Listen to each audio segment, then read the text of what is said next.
چمکے فرشیوں کے عرش کے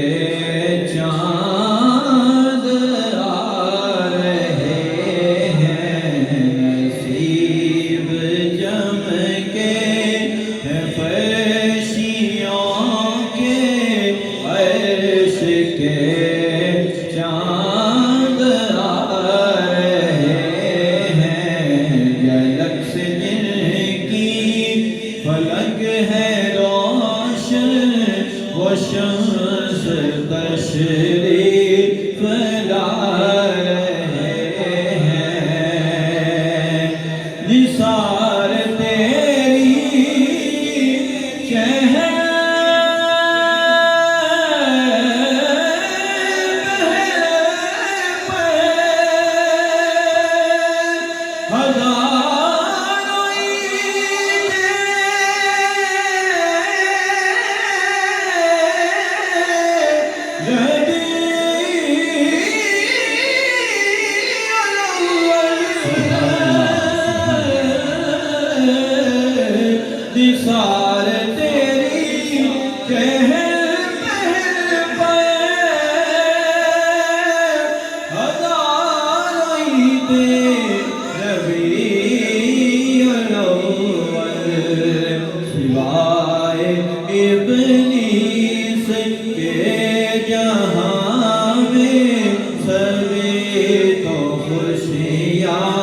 منا ابلیس کے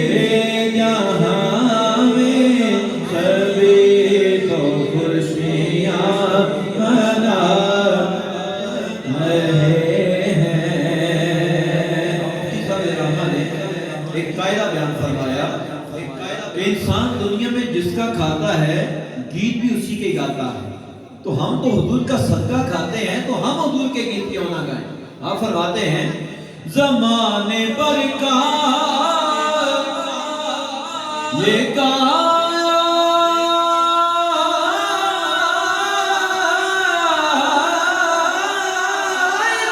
ہے کہ جس کا تھا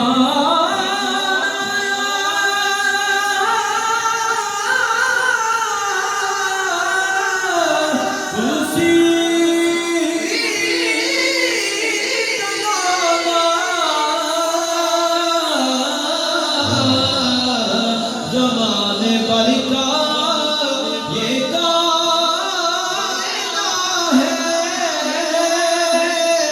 کہ جس کا کھانا اسی کا گانا نعمت گر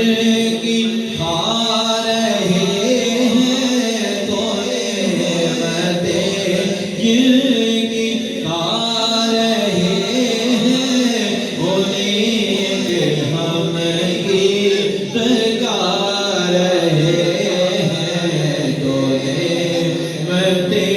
جن کی کھا رہے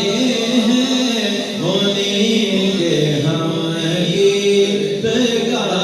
رہے ہیں۔ آخری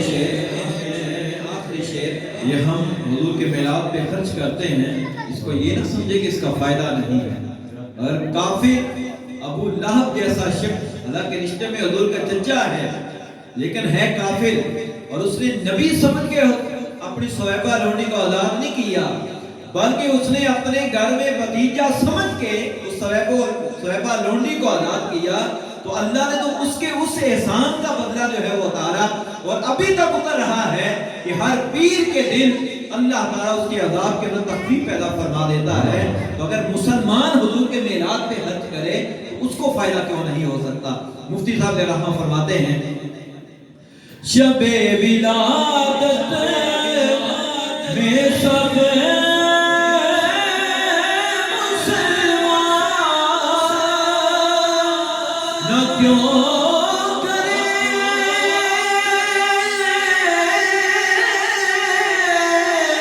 جان و مال